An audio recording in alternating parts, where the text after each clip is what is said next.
entre les années 80 et 90 en univers. Et je crois qu'en même temps, on s'est tous un petit peu tirés vers le haut, parce que c'est vrai que ça faisait des super championnats avec un niveau très élevé. Mais bon, maintenant, il faut que les jeunes arrivent, en espérant que Christophe arrive à prouver cette année qu'il peut être champion du monde. Allez, on va passer maintenant à une catégorie que tu connais bien, le MX1. Petit détour du côté des temps chrono avec la pole position, la première de la saison pour Steve Ramon, qui a réussi un temps 1:59.184 hier, 1:59.433 pour Stefan Evert ici à l'image. Et ensuite on retrouve Brian Jorgensen qui avait gagné il y a 2 ans les 2 manches ici, numéro 8.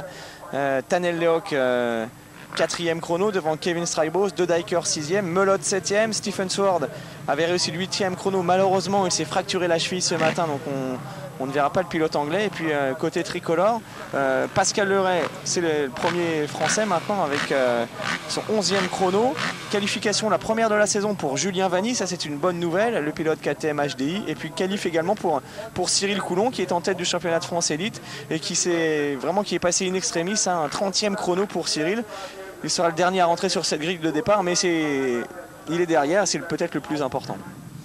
C'est vrai que il s'est qualifié, c'est déjà bien. Je pense qu'il a fait le 30e temps et je pense qu'il aurait pu faire mieux, mais c'était son premier Grand Prix de la saison. Peut-être un petit peu de nervosité, un petit peu de pression. Bon, malheureusement, 30e temps à Touchenthal, c'est pas forcément ce qui se fait de mieux parce qu'il va se retrouver vraiment à l'extérieur. Et partir devant de l'extérieur à Touchenthal, c'est quasiment impossible.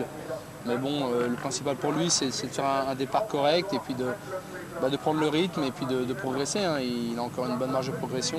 Alors on voyait à l'écran le numéro 7, c'est Jonathan Barragan qui progresse aussi. Le pilote espagnol, c'est ton coéquipier chez KTM. Lui, il roule sur la toute nouvelle machine, la 450 KTM avec le démarreur électrique, un moteur double arbre à cam, un cadre également différent.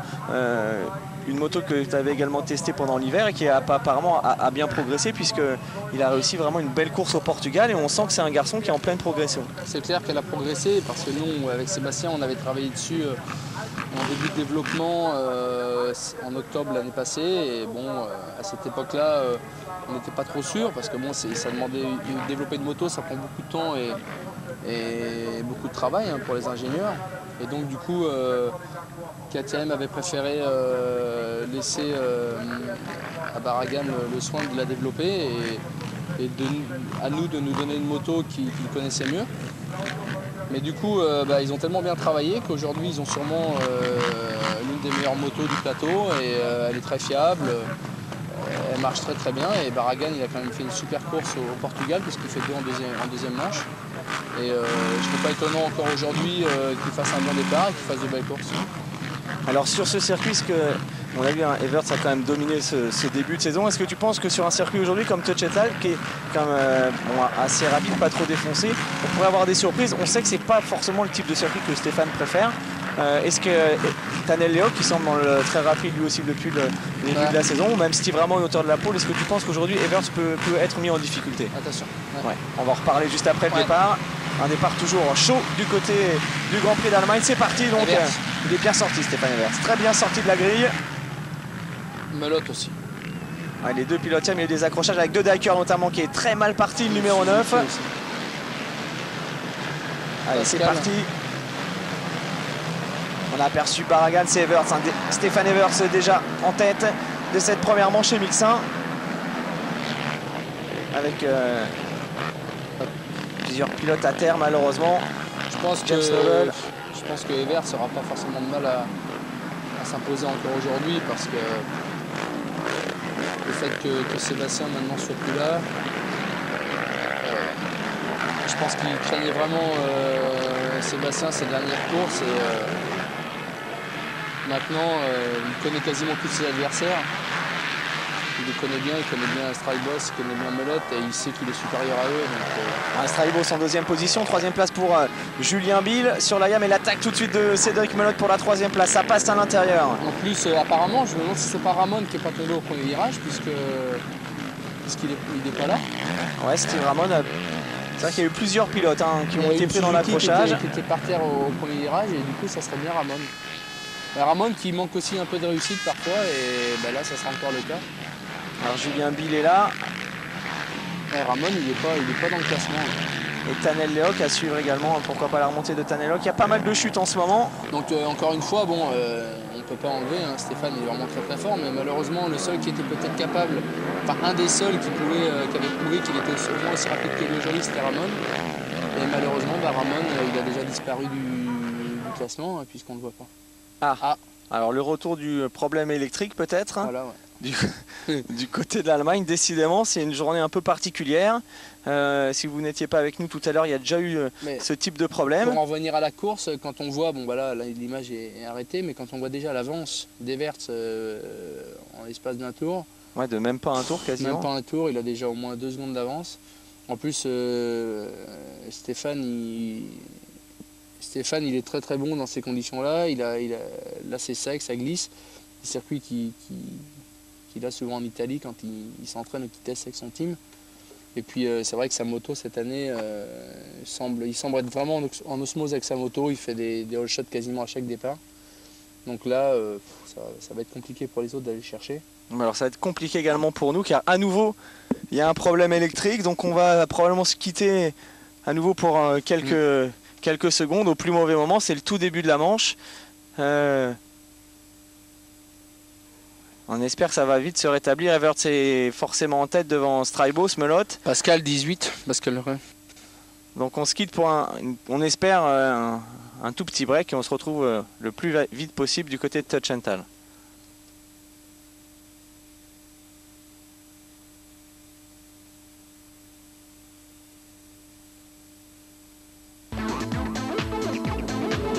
De retour, on a réparé les groupes électrogènes, il y a pas mal de choses qui se sont passées pendant ce temps-là avec cet accrochage notamment de Diker qui est le numéro 9 qui revient. Pascal Leray, on l'a aperçu. Alors Pascal il est en train de faire une belle course.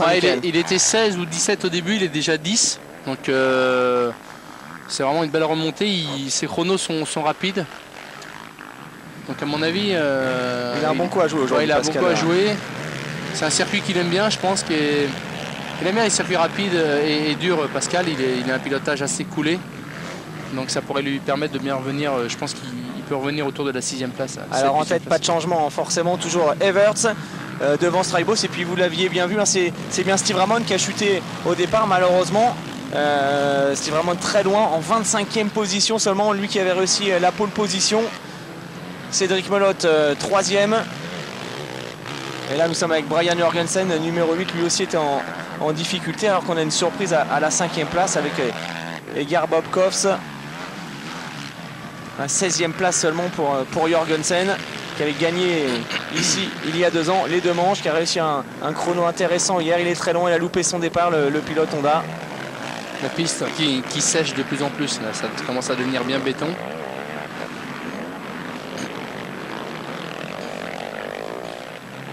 Il y a du monde aujourd'hui en plus en Allemagne, a priori pas mal de public.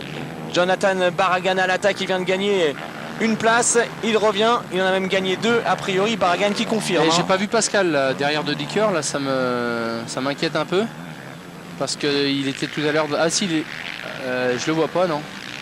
Et là, nous sommes avec Barragan. Tout à l'heure, Pascal était dans la route de Dicker. Voilà, l'attaque de Barragan qui gagne une place en doublant Bobkov. Ah oui, Pascal est plus là. Ouais, Pascal Leray est plus là malheureusement. Oh là là.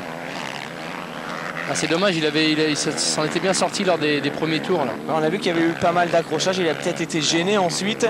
Pascal Leray à suivre maintenant le beau retour. Apparemment Barragan hein, qui semble super rapide lui aussi. Regardez Stéphane Everts qui continue. Strybos qui se rapproche. Qui est pas loin, Kevin Strybos.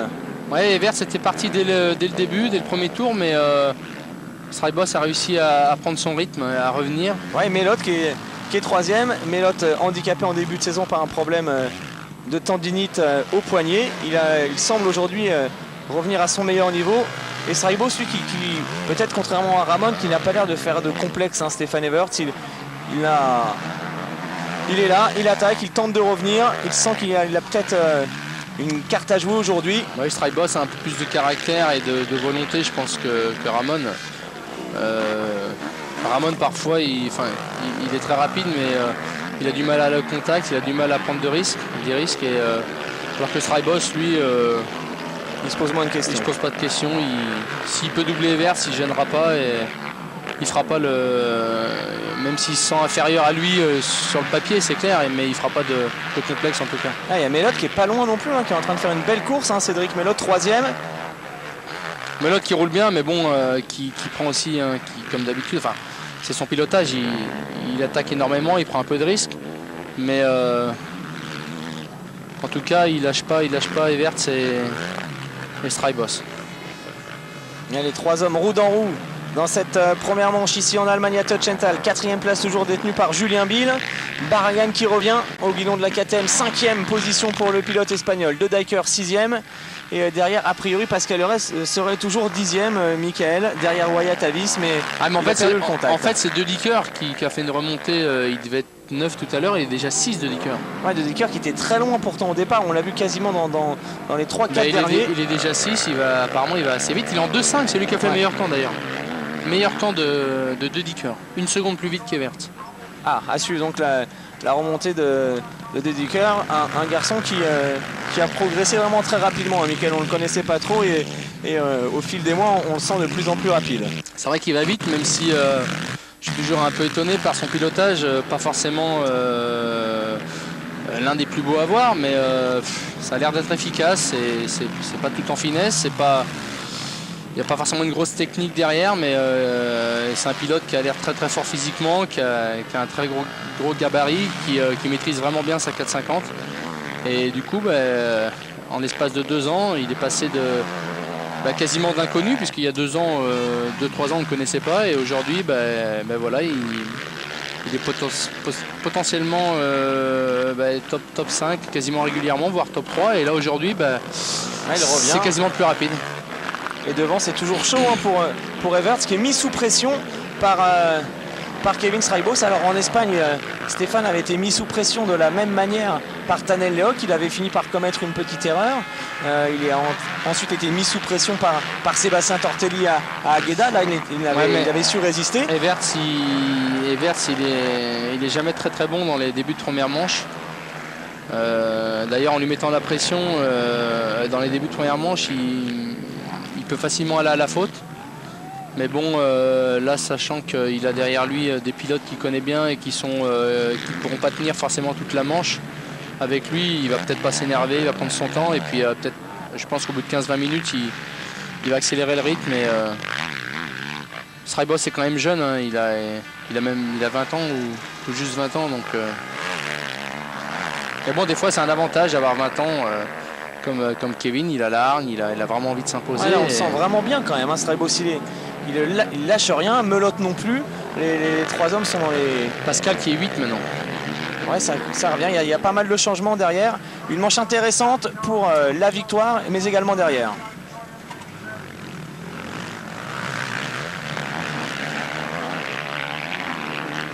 Les 3 là qui partent un petit peu là.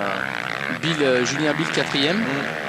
Ouais, ça c'est une surprise un peu, mais il avait fait des bons chronos hier. Hein. J'avais vu qu'il était très rapide, notamment dans une séance où il a dû faire le 4e ou 3e temps.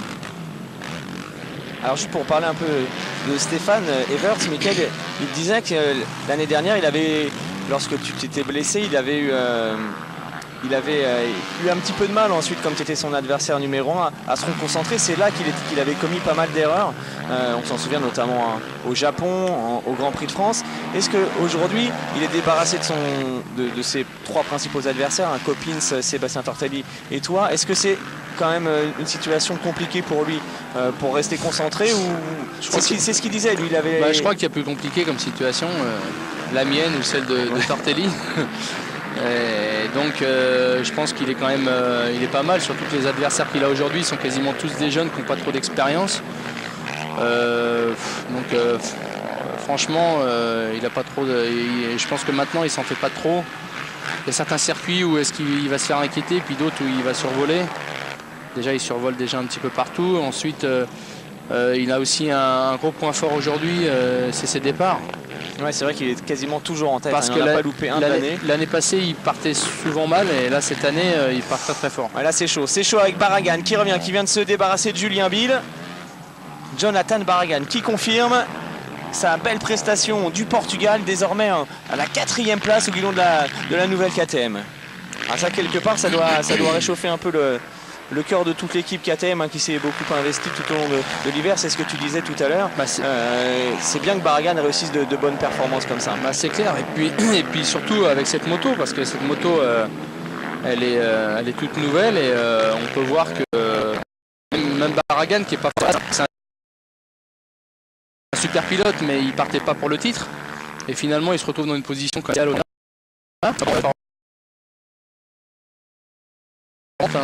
puisqu'il a quand même fait un sacré pas en avant par rapport à l'année passée.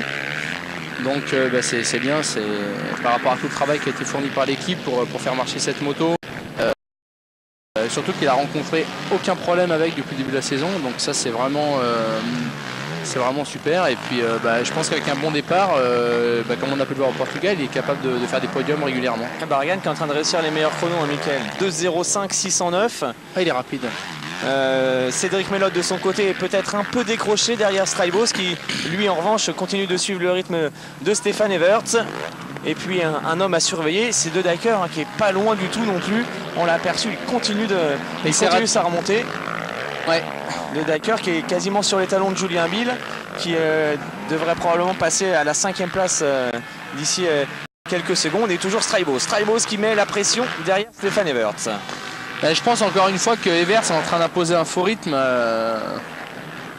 Et c'est pour ça que Straibos est très près et je connais bien cette situation avec Everts. Il impose un rythme un petit peu en dessous de ce qu'il est capable. Donc on a tendance à s'endormir un peu derrière, il faut essayer de passer. Et puis c'est pas évident parce qu'il se laisse pas passer évidemment. Et malheureusement, si Kevin n'arrive pas à le passer tout de suite, ça va être compliqué pour lui. Et il faudrait vraiment que Kevin fasse l'effort pendant un tour ou deux de le doubler et d'essayer d'augmenter le rythme pour que Stéphane se mette à douter, quoi. Alors derrière, Barragan 4e, Julien Bill 5e, attaqué par De Decker, Tanel Lehoc et 7e devant Pascal Leray. Et derrière, Ramon après sa chute continue de revenir, il est en 17e position en ce moment.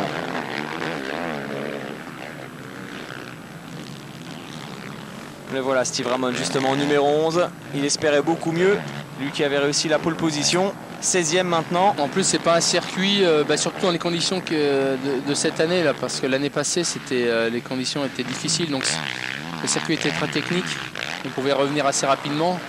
Mais là le circuit, les écarts sont quand même assez serrés dans les chronos, il y a 1-2 secondes d'écart, donc pour revenir c'est un peu moins évident, tout le monde va assez vite sur cette piste, donc je pense que Ramon peut espérer revenir en top 10, mais ça sera difficile de faire mieux. Ouais, les 16e, Ramon. Jorgensen forcément déçu également en 14e position. On l'aperçoit ici, Brian Jorgensen en lutte avec Pironen sur la TM. Il faudrait revenir vraiment sur la bagarre devant car on sent que Kevin Straibos peut peut-être contrarier les plans de Stefan Everts aujourd'hui. Everts qui explique souvent également qu'en première manche il a souvent un peu de pression, qu'il a du mal à se lâcher totalement. Ouais, c'est pas évident à gérer, hein, je sais ce que c'est. Je suis sûrement d'ailleurs l'un des pilotes qui me met le plus de pression lors de courses comme celle-ci. Et c'est difficile à ce niveau-là, de toute façon c'est pour tout le monde pareil. Et puis bon, quand on est un pilote favori à la victoire, on se met forcément plus de pression que celui qui est à la 15e place. Alors que ça y est, du changement pour la 5e place. Michael De Decker s'est débarrassé de Julien Bill. Et devant 2,04 366 pour Everts, 2,04 558 pour Straibos. Ouais, les temps descendent, la piste sèche, donc abandon pour Garcia Vico qui a du mal, hein. Garcia Vico qui avait brillé il y a quelques années en championnat du monde 650. Depuis, pas mal de blessures, il est plus vraiment dans le coup, le pilote espagnol.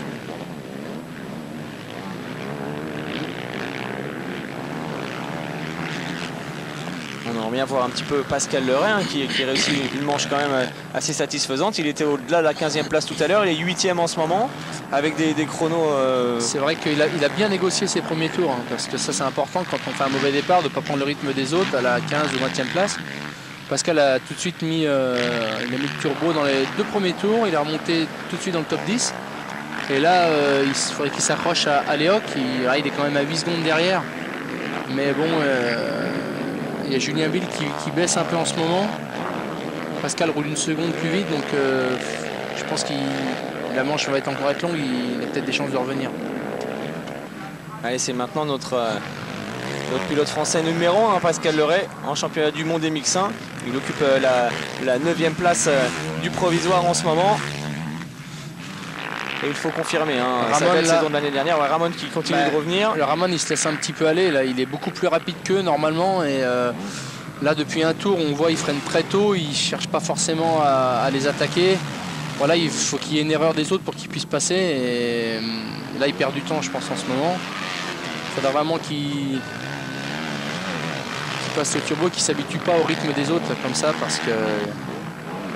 Il faudrait peut-être que le réalisateur revienne quand même sur la bagarre devant. C'est toujours aussi serré entre Everts et Strybos. Regardez, une 3 d'écart seulement entre les deux Belges. Melotte a légèrement lâché prise. Et Barragan, 5 secondes d'écart sur Melotte. Il continue de réussir d'excellents chronos. Et c'est le meilleur de Dijker, Michael. 2.03 952. C'est assez étonnant. Bah, disons que de Dijker, c'est un pilote qui roule quand même énormément assis par rapport à la moyenne. Et donc sur un circuit comme ça, ça ne l'handicape pas trop, quoi. Au contraire, ça lui permet de bien tenir sa moto. Et Ramon Jorgensen à la lutte. Mais c'est vrai, quand on voit les chronos du Dijker, c'est assez impressionnant, quoi. Il est passé, Steve Ramon. Steve Ramon est là, Suzuki. C'est bon. Ça y est. Il faut qu'il enchaîne dans la foulée. Ouais, Pyronen. Ramon, dans l'objectif cette année, c'est de monter sur le podium en fin de saison. C'est vrai que c'est un garçon, Steve Ramon, talentueux, il a un beau pilotage, mais on a tout le temps l'impression qu'il lui manque quand même un petit truc pour... Là, par exemple, je pense qu'il aurait pu forcer le doubler, là.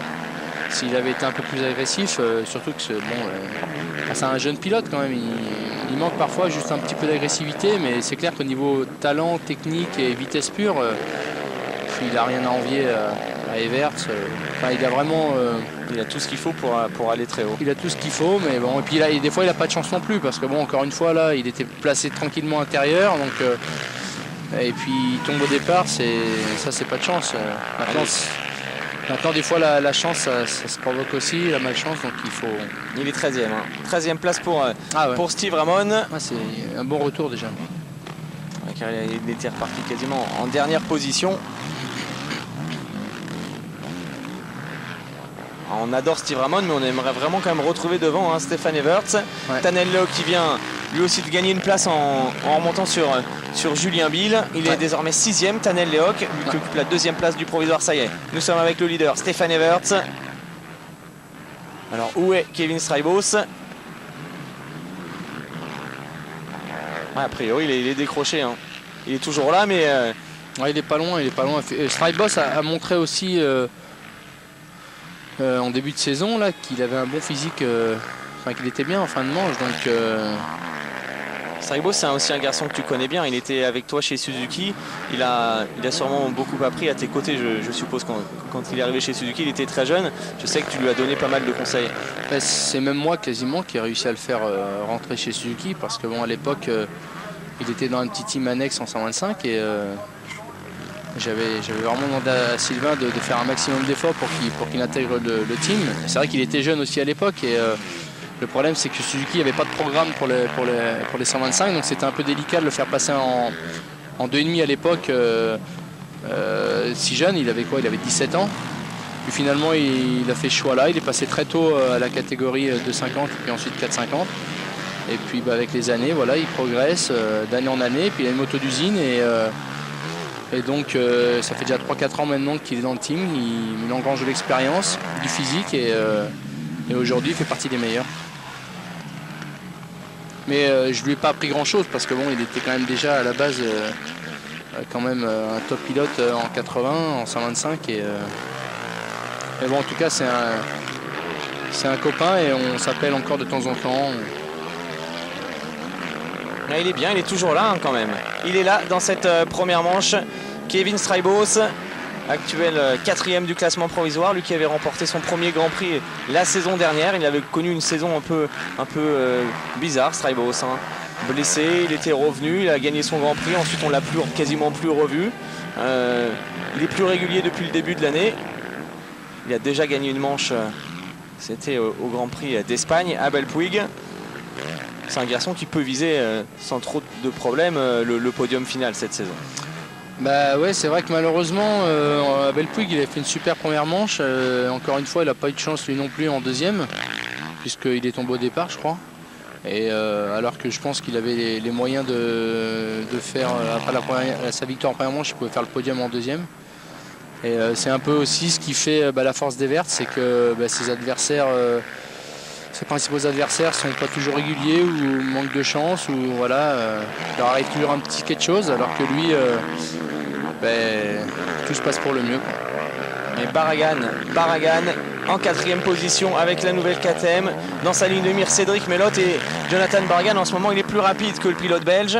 C'est jouable d'aller chercher le podium. D'ailleurs c'est le plus rapide du dernier tour, puisqu'il a quasiment mis une seconde à battre tout le monde. Ouais, 2,04 237 quand Everts roule en 2,05 100. Du bon Jonathan Barragan, hein, décidément. Regardez Cédric Melotte et voilà Jonathan Barragan, l'Espagnol qui prend confiance en lui. Lui qui a été entraîné par Harry Everts, qui est issu de la filière espagnole. Et puis franchement la moto elle marche vraiment bien, parce que moi je l'ai essayé à Pernes. Le lendemain de Pernes j'ai eu l'occasion de l'essayer. On faisait des petits essais. Et j'avais été assez impressionné. C'était pas encore la meilleure évolution à l'époque, mais elle continue de progresser, il travaille très dur, et quand on voit ce qu'il est capable déjà d'en faire aujourd'hui, moi je suis assez étonné, assez surpris quand c'est vrai chez KTM ils ont vraiment mis tous les moyens, enfin tout ce qu'ils pouvaient pour qu'en l'espace de 5-6 mois ils fassent une moto vraiment déjà hyper performante.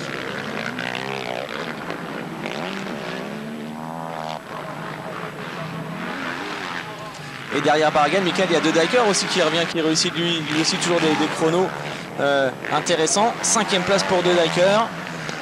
Ça va jouer sûrement à pas grand chose, d'autant que Cédric Melotte a tendance à, il n'est pas encore à 100%, à baisser un peu de rythme en fin de manche. Barragan peut vraiment espérer monter sur le podium de cette première manche. Regardez les écarts, il y a 4 secondes.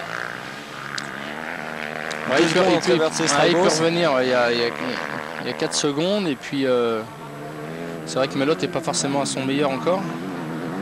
En plus, Barragan a un petit peu raté son départ quand même. Il a fait une belle remontée, il a doublé quasiment tous ses principaux adversaires au championnat. Donc, et là c'est de plus en plus sec, hein, vraiment. Comme j'avais dit tout à l'heure, c'est très très sec, il y a même un petit peu de poussière à certains endroits. Tout à l'heure, Everts qui s'en va, hein, ça y est, il commence à trouver son rythme, et puis maintenant Tribos lâche un petit peu. Là c'est Steve Ramon qui continue sa remontée. On a aperçu également la 20e place de Cyril Coulon, le français qui dispute son premier Grand Prix de la saison, qui s'est qualifié, qui a malheureusement loupé son départ, mais qui vient de rentrer dans les points à l'instant même. Cyril qui est en tête du championnat de France Élite, on le rappelle, c'est un garçon qui pourrait prendre confiance en lui aussi. Ouais, c'est vrai que ça serait bien pour lui de marquer quelques points aujourd'hui. En plus de ça, ses chronos sont pas mal, hein, de 8, ça le met, ça le met dans les bons chronos, dans des chronos que certains pilotes font dans le top 10. Ouais, on voit Julien Bill par exemple qui est 7e en ce moment, il roule en 2.8 également. Voilà. Allez, Steve Ramon qui continue sa remontée, il est 12e maintenant, Steve Ramon. Everts, Strybos. Il y a une chute apparemment. Ouais, un pilote KTM, peut-être. Non, c'était pas Barragan. Ah, Cyril Coulon, justement, on en parlait. Il vient de chuter malheureusement alors qu'il était bien parti pour prendre ses premiers points en championnat du monde. Le pilote français. Alors on espère qu'on aura la chance de le revoir en Grand Prix. Voici, c'est Wyatt Ellis qui a chuté sur la KTM numéro 16. Pas mal de chutes en ce moment. Nous sommes en fin de course. Everts, Strybos, Melotte, Barragan. Mais voilà, Stéphane Everts. Allez, peut-être parti pour aller chercher une 3e victoire de manche consécutive après son doublé portugais d'Agueda. Et c'est exactement ce que vous aviez dit, hein. Il a fini par hausser le rythme, il a contrôlé Strybos et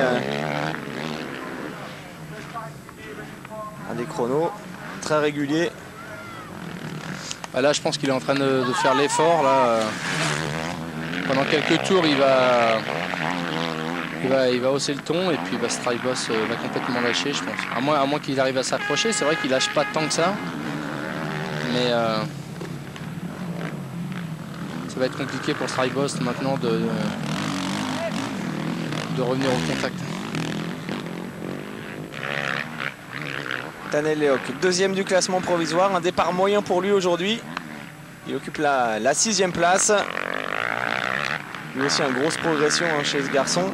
Il avait connu un début d'année dernière un peu difficile. Il avait débuté sur la 250 KX. Ensuite, il a récupéré la 450. Il a mis un petit peu de temps à trouver ses marques. En fin d'année, il était plutôt rapide. Il est toujours bien au chrono. Et on le sent assez régulier. Et lui aussi semble en mesure d'aller chercher un podium final. C'est vrai qu'il progresse. Il progresse vite. L'année passée, il faisait déjà des bons chronos. Mais bon, cette année, il est carrément régulièrement autour du top 3. Donc, ça revient pour la 3e place avec Barragan. Jonathan Barragan à quelques mètres seulement maintenant de Cédric Melotte. Alors Melotte... il y a une demi-seconde par tour. Ouais. Donc c'est pas beaucoup. Parce qu'une demi-seconde pour redoubler... Quand on est une demi-seconde plus rapide, il faut déjà revenir au contact. Ensuite, il faut le doubler. Ouais, et puis il reste plus beaucoup de temps. Et puis Melotte, c'est pas le genre de pilote à se laisser faire non plus. Je veux dire, il risque de faire le forcing pour pas se faire doubler. Ouais, il reste que 5-6 minutes. Donc, ouais, il est pas loin quand même. Il est pas très loin du tout. Jonathan Barragan. Il faudrait pas que Cédric ait un petit coup de pompe dans les toutes dernières minutes. Il attaque pourtant Cédric. Il est quand même en train de revenir, Barragan. C'est sûr, De Decker, toujours 5e devant Tanel Leok, Bill et Pascal Leray en 8e position. Après un départ plus que moyen, il s'en sort bien, Pascal Leray. Je pense que les derniers tours là vont être chauds entre les deux. Et là, Barragan, on le sent vraiment dans une bonne dynamique en ce moment. Il fait le forcing. Il est en train d'essayer de montrer à Melotte qu'il n'aura aucune chance de le tenir. Là, il lui a repris presque une seconde dans le tour.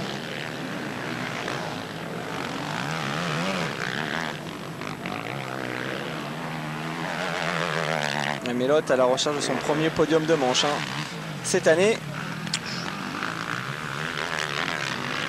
Donc, on vous rappelle que la semaine prochaine, il y a un rendez-vous très sympa du côté de Saint-Jean-d'Angély avec le championnat de France Élite. Championnat de France Élite 125, championnat de France Élite Open. Pascal Leray sera là, les frères Pourcel seront là également. Et puis il y a en même temps un championnat de France cadet qui vous permettra de découvrir les jeunes talents de demain. Donc ça vaut le coup sur l'un des plus beaux circuits français qui avait été entièrement refait l'an passé. Jean-Luc Fouchet va également cette année s'occuper de le moderniser encore un peu plus. Donc un rendez-vous à ne pas manquer la semaine prochaine. Barragan, Cédric Melotte. Il n'y a pas grand chose, ça va pas être évident pour lui de revenir. Il reste environ 4 ou 5 tours. Et Barragan 5e du provisoire à 2 points seulement de... Il était à 2 points de Sébastien Tortelli, malheureusement absent aujourd'hui. Barragan qui a fait un 2-4, qui roule 1 seconde et demie plus vite qu'Evert, c'est quasiment 2 secondes plus vite que Strybos. Donc là il est vraiment dans un gros rythme. Ouais, c'est un garçon, apparemment Jonathan Barragan, d'après Georges Jobé, le team manager de Mixin chez KTM, qui physiquement est vraiment très affûté. Ça semble être effectivement le cas. En fin de manche, il revient, il n'a pas baissé de rythme, il réussit d'excellents chronos en ce moment. Alors, quand on est sur une dynamique comme ça, normalement là il devrait aller chercher Melotte. Il est revenu, il était assez loin. Ouais, je pense qu'il va le doubler, mais il ne faut pas non plus qu'il prenne trop de risques, qu'il gâche tout. Mais c'est vrai qu'ils sont vraiment rapides et bon, l'année passée déjà il avait fait quelques belles courses, mais quand on est jeune et qu'on en l'espace d'un hiver on rentre dans un team d'usine comme ça, on se sent pousser des ailes et c'est vraiment ce qui se passe en ce moment. Il est hyper motivé. En plus de ça, il a maintenant le team est vraiment concentré à fond sur lui. Voilà, donc là il donne vraiment tout ce qu'il a. Puis quand on est jeune, on n'a pas la même pression que quand on joue vraiment le titre. De toute façon, Jonathan il joue pas le titre, il le sait. Mais Mais bon, finalement, au bout du compte, s'il arrivait quoi que ce soit à Evers, il serait là au classement. Ouais, 5e en arrivant ici. Oh là, il est un petit peu quand même énervé. Et puis alors Melotte qui en remet une petite couche parce qu'il va aussi très vite. Ouais, on voit Cédric Melotte aller chercher une trace assez extérieure là-bas dans ce long virage. Bah, de toute façon, ce sont les deux pilotes les plus rapides actuellement. Ouais, donc, il est en train de répliquer, hein, Cédric Melotte. Regardez. Il y a une erreur de Barragan, je pense, puisqu'il a lâché là. Alors, il avait fait le plus dur, il était revenu. Il a fait quelques erreurs successives et là maintenant ça va être compliqué pour lui.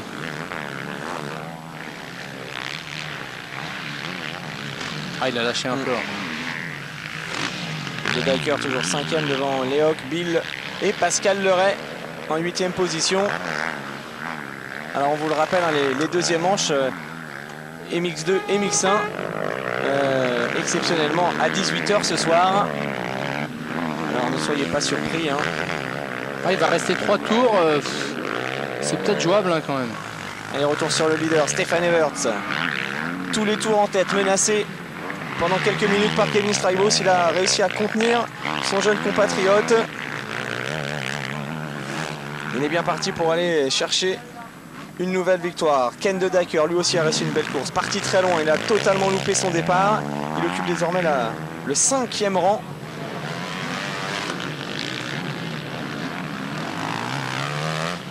Et Everts donc qui rentre dans ses 2 derniers tours. Michael, est-ce que Everts, selon toi, a les moyens de gagner tous les grands prix cette année? Ça s'est déjà vu aux États-Unis avec Carmichael, qui à 2 reprises a remporté toutes les courses du championnat. Ça s'est jamais vu en Grand Prix. Est-ce que tu penses que cette saison, compte tenu des absences maintenant, de ton absence, celle de Copin, celle de Tortelli, est-ce que Stéphane peut tout gagner? Bah, il peut, mais bon, Copin, je pense qu'il va revenir d'ici la fin de l'année, donc il sera certainement motivé. Mais c'est vrai qu'il a les moyens de s'imposer sur toutes les courses. Maintenant, est-ce qu'il va vraiment vouloir le faire? Après, c'est une question de volonté aussi. Il est vraiment motivé pour ça, j'ai l'impression, mais je crois qu'il veut conclure en beauté et c'est déjà bien parti pour. Mais comme je le disais tout à l'heure, il sait qu'il est le plus rapide, il sait que physiquement il est quasiment imbattable. Ensuite, si on regarde ses départs depuis le début de la saison, il est quasiment all shot à chaque manche, donc ça va être compliqué pour les autres de le battre. Maintenant, tout peut arriver. Il a fait des erreurs aussi l'année passée, il en a fait aussi cette année. Et tout peut se passer, mais en tout cas, si c'est le cas, si vraiment il est capable de tout gagner, c'est vrai que ça serait beau. Et puis, à ce moment-là, il faudrait vraiment que je me remette en selle pour le dernier Grand Prix à Ernée pour essayer de... Parce que bon, là, on est quasiment sûr Enfin, il est quasiment sûr de gagner le championnat. Mais bon, tout peut arriver. On est vraiment au début de saison. Les jeunes, vraiment, derrière, ils forcent. On a vu Strijbos, il n'a rien lâché. Il est à 3 secondes. Evers peut commettre des erreurs, faire un DNF, enfin, peu importe. On est quoi, au 4e Grand Prix, donc il en reste 11. 10 ou 11, ouais. Maintenant, c'est clair que les seuls pilotes qui pouvaient le battre ne sont plus là, donc il a une confiance totale maintenant. Allez, le dernier tour de Stéphane Everts. Et puis c'est pas non plus un pilote qui prend beaucoup de risques quand on le regarde rouler, donc il a toujours une grosse marge. Donc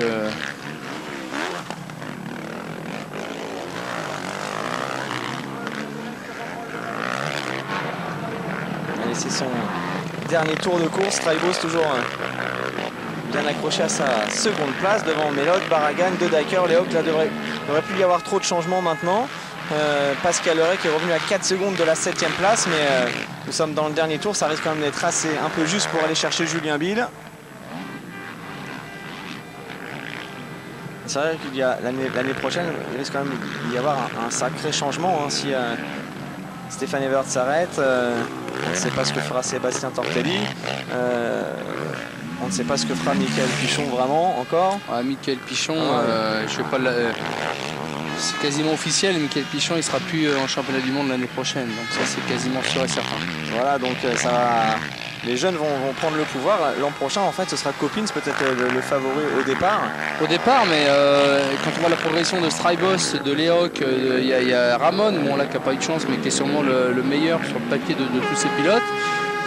Ça ne sera pas évident non plus pour Coppins, parce que Coppins, il n'est pas non plus tout jeune.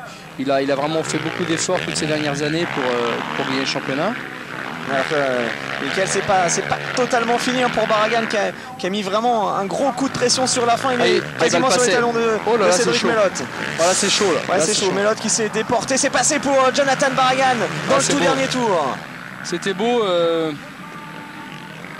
Ah, mais Melotte qui va, je pense, tenter encore quelque chose là, à l'intérieur peut-être. On est quasiment à l'arrivée. Quelle fin de course de Barragan. On pensait lâcher et il a réussi un dernier tour assez énorme. Là, c'était vraiment beau ce qu'il a fait. Après son erreur tout à l'heure, il était bien revenu. Allez, c'est fait pour Stefan Evert. Deuxième place pour Strybos. On attend en confirmation, mais quelle fin de manche de Jonathan Barragan. Quelle manche tout court. Un départ moyen, il est revenu chercher. Ils finissent pas loin du tout du. Ouais, ils finissent pas loin de Strybos. Ça y est, c'est Barragan qui vient d'arriver. Ça doit être dur pour Melotte. Hein. Ouais, c'est 5 secondes seulement des premiers. Donc après un départ quand même assez moyen. Ouais, et puis un 2.03 972. Gros chrono hein, pour. Ouais, c'est le meilleur temps de la manche. Pour Barragan. Non, c'est De Dicker à quelque chose. Ouais, De Dicker et même Tanel Lehoc en fin de course. Hein. Tanel Lehoc en 2.03 923. Dans le 17e tour, ça c'est assez incroyable quand même. C'est le meilleur tour en course dans le 17e. Tanel Lehoc. C'est assez impressionnant. Qui est un garçon très en forme. C'est vrai que les trois jeunes là, Barragan, De Dicker, Lehoc, en ce moment, ils sont vraiment survoltés. Hein. À la fois en vitesse, ils progressent et physiquement, ils sont très forts. Et bon, c'est là juste la nouvelle jeunesse, la nouvelle vague qui arrive et Barragan vraiment qui a fait un super dernier tour hein, parce que il s'était raté dans le tour précédent, enfin aux 2 tours avant la fin, il a quand même réussi à revenir, il avait 2-3 secondes de retard. Et en plus, il a vraiment doublé au bon endroit et au bon moment parce que de toute façon, il avait quasiment plus d'opportunités après ce virage. Donc, c'est super pour lui, puis pour KTM, hein, puisque encore une fois, un podium avec cette nouvelle machine. Evert, Strybos, Barragan, Melotte, De Dicker, Tanel Lehoc, Julien Bill, Pascal Leray 8e. Il faudrait que Pascal réussisse un bon départ tout à l'heure en seconde manche. Pascal était bien revenu dès le début, puis ensuite il n'a pas réussi à confirmer, il a fait des bons temps au début. Mais bon, c'est vrai que de 16e il est remonté 8, donc c'est quand même déjà bien. Et bon retour aussi de Ramon hein, qui termine 9e finalement. Voilà, ouais, c'est ce que je pensais, top 10, mais avec un peu plus d'agressivité, je pense qu'il était capable de faire mieux, peut-être de passer Pascal et Bill, mais il a perdu, je pense, un peu trop de temps au début. D'ailleurs, il finit à seulement 3 secondes et 6 secondes de Bill, donc c'est vrai qu'il lui a pas manqué grand-chose. Allez, on va revivre cette première manche, les meilleurs moments. Tout d'abord, le départ. Essayer de voir la chute de Ramon. Il glisse de l'avant. À l'intérieur. Et De Dicker qui est vraiment coincé. Dernier. Ah oui, j'avais pas fait attention. De Dicker dernier. Et Barragan, on l'aperçoit, il n'est pas très bien parti non plus. Il est là, numéro 7, avec la KTM. Devant, Everts a réussi une nouvelle fois le hot shot. De Dicker revient. Je crois que De Dicker, il a fait pas mal de ménage dans les premiers tours. A priori. Il est allé au contact. Par contre, ça c'est James Noble qui se fait ensuite percuter par Claudio Federici. Là c'est le début de course avec Everts, poursuivi par Strybos et Melotte. Derrière, le show Barragan commence avec la remontée de l'Espagnol. Il se débarrasse ici de Julien Bill. Et puis petit à petit, Everts hausse le rythme et va se donner un petit peu d'air. Les 2 secondes et demie d'avance sur Strybos, ce sera suffisant pour aller chercher la victoire. Et puis là c'est la fin de course assez énorme de Jonathan Barragan qui est revenu sur Melotte, qui a perdu le contact, qui est finalement revenu une nouvelle fois pour prendre la dernière marche du podium. Une belle manche malgré tout, hein, Michael. Ouais, c'est vrai qu'il s'est passé pas mal de choses. C'est toujours dommage pour la première place, quoi, parce que bon, Stéphane part toujours en tête, donc on sait à peu près ce qui va se passer. Mais bon, les jeunes derrière, ils sont vraiment énervés. C'est serré, 130 points pour Lehoc, 120 pour Strybos, Barragan 117, 113 pour De Dicker. C'est une nouvelle vague de pilotes là, qui arrive juste depuis un an. Et là, vraiment, ils ont montré déjà dans cette manche, et puis déjà depuis le début de l'année, qu'ils avaient tous une grosse pointe de vitesse. Ramon qui pourrait être bien sûr mieux en championnat s'il n'avait pas eu tous ces petits problèmes depuis le début de l'année. Pascal 9e. Ouais, Pascal Leray qui va devoir confirmer sa belle saison de l'année dernière. Il avait quand même réussi 2 podiums de manche. Ça prouve sa vitesse de pointe. On a hâte de le voir réussir vraiment un grand départ. Alors on écoute la réaction de Stéphane Heller. Vous avez réussi le hot shot. Ensuite, en début de manche, Straybos a poussé très fort derrière. Effectivement, il m'a mis la pression en début de course. J'ai mis un peu de temps à me mettre dans le rythme, un peu à l'image d'un diesel dans les premiers tours. Effectivement, Straybos a vraiment rien lâché tout au long de la manche. Il a réussi une belle manche. Il faudra se méfier de lui tout à l'heure dans la deuxième manche. Il semble très rapide aujourd'hui sur ce circuit qui devient de plus en plus difficile. C'est sec. Il y a certains endroits qui sont secs, d'autres plus mouillés. Donc c'est pas évident, c'est pas toujours très évident. Il faudra se méfier de Kevin Straybos. Réponse tout à l'heure. Kevin Straybos que nous allons retrouver, on l'espère, d'ici quelques secondes au micro de Pascal Audiquer pour sa réaction.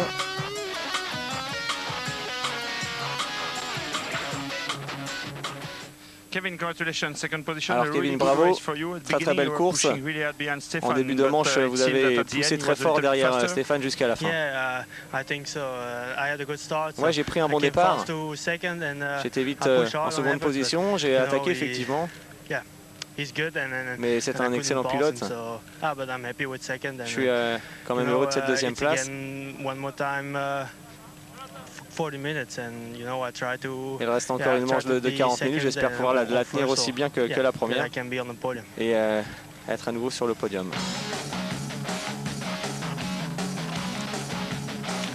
Kevin qui a à peu près le même coiffeur que Kiko, ouais. Il va adapter la même coupe de cheveux. Ah, il a bien roulé, je pense qu'il a fait une belle manche et il est capable de gagner l'autre manche. Alors, encore une belle course. En début de manche, vous êtes parti moyennement, vous êtes revenu chercher les lots. Oui, le circuit est assez difficile pour doubler. Effectivement, je suis mal parti. Et puis tout au long de la manche, notamment au début, j'ai attaqué assez fort. J'ai réussi quand même à me débarrasser de pas mal de pilotes. Après ce mauvais départ, je ne pensais pas pouvoir réussir un aussi bon résultat. Et dans le tout dernier tour, je suis revenu sur mes lots, on s'est bien battu. Et finalement, j'ai réussi à le déborder. Je suis très heureux pour moi et pour KTM d'être sur le podium. Maintenant, il faut, j'espère, confirmer tout à l'heure. Il a réussi une très belle course. Puis, il a l'air assez frais, hein. Il n'a pas l'air de, malgré qu'il ait forcé énormément dans le dernier tour, il a l'air de bien récupérer. Donc ça, c'est, moi je pense que à l'image d'Agueda où il a déjà fait une belle deuxième manche, je pense que s'il réalise un bon départ, il est capable peut-être de créer la surprise aujourd'hui. Voilà. Mais le seul problème, c'est qu'il a réalisé, je crois, le 14e temps aux essais chrono.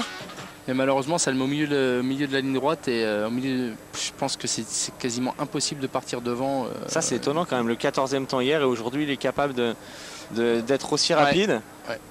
Ben, je pense que tout simplement sur un tour, il manque peut-être un peu de vitesse, mais sur une manche.